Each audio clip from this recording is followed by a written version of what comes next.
Selamat siang saudara-saudaraku, shalom damai sejahtera bagi kita semua. Perkenalkan, nama saya Modesta Nurtati, saya mengambil jurusan teologi dan sekarang saya ada di tingkat 2. Saya dari Perguruan Tinggi Advent Surya Nusantara.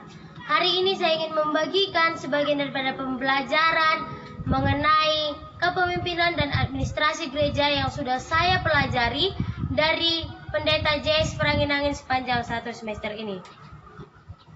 Kata administrasi berasal dari kata ad dan ministro, yaitu dari bahasa Latin yang berarti melayani atau menyelenggarakan. Itu dapat kita baca dalam Webster tahun 1974. Administrasi merupakan suatu proses penyelenggaraan yang dilakukan oleh seorang administrator demi menjalankan suatu tujuan yang sudah ditetapkan di dalam suatu organisasi. Dan gereja kita merupakan gereja yang membutuhkan administrasi. Karena dengan adanya administrasi di dalam gereja, maka gereja kita akan memiliki tujuan yang jelas. Panggilan Tuhan diberikan kepada para gembala, para pemimpin, dan juga para orang-orang yang mendengarkan akan panggilan itu. Panggilan Tuhan dapat bersifat secara pribadi, yaitu panggilan itu diberikan pada diri kita sendiri. Dan panggilan itu harus dilaksanakan oleh diri kita sendiri. Namun ada juga panggilan yang dilakukan secara kelompok, yaitu Tuhan memberikan panggilan kepada umat-umatnya untuk mengabarkan Injil kepada semua orang di bumi ini. Ada beberapa karakteristik dari panggilan tersebut. Yang pertama, panggilan itu datangnya dari Tuhan dan bukan dari manusia. Sehingga para pemimpin gereja harus pasti dengan yakin bahwa Allah memanggil mereka, bukan manusia yang memanggil. Kita harus percaya bahwasanya Tuhan panggil saya, bukan orang yang panggil saya.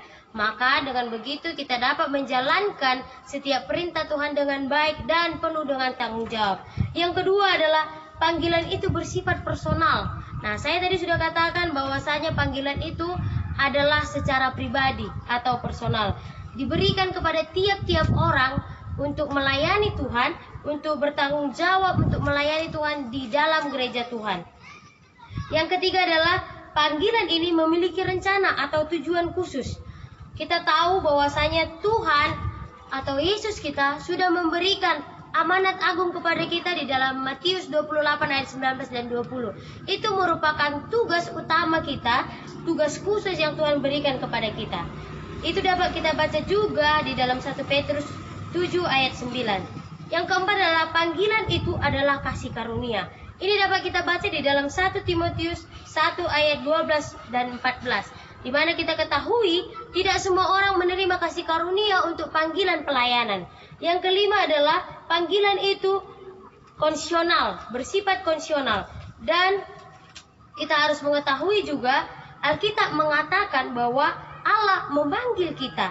Itu bisa kita baca dalam Galatia 1 ayat 15 dan 2 Timotius 1 ayat 9. Kita harus mengetahui bahwasanya para penetua atau para pemimpin gereja harus mengetahui bahwasanya mereka dipanggil melalui jemaat.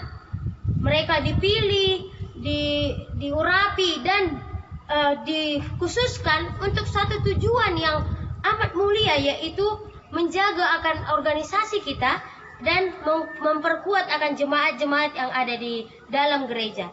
Dan panggilan itu akan menjadi superior, merasa diri hebat, lebih segalanya dan yang lain-lain, tetapi para pemimpin itu harus bertanggung jawab.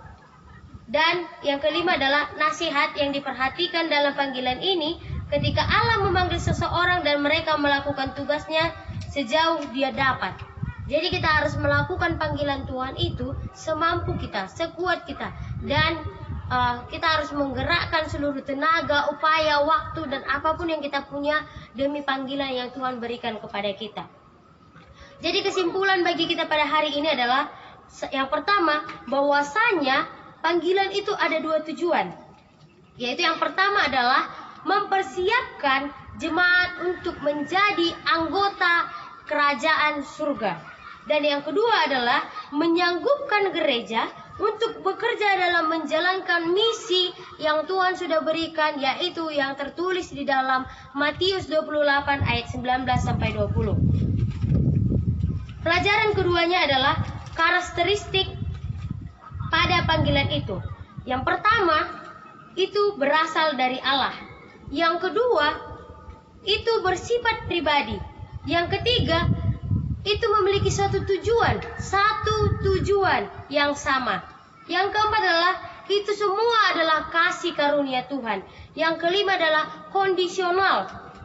Dan pelajaran yang ketiga adalah panggilan diberikan kepada pemimpin untuk dilaksanakan dan untuk dijaga serta harus dipertanggungjawabkan. Itu dapat kita lihat dalam Galatia 1 ayat 16 dan Yesaya 41 ayat 9. Yang keempat adalah harus menyadari bahwa Allah itu memanggil mereka.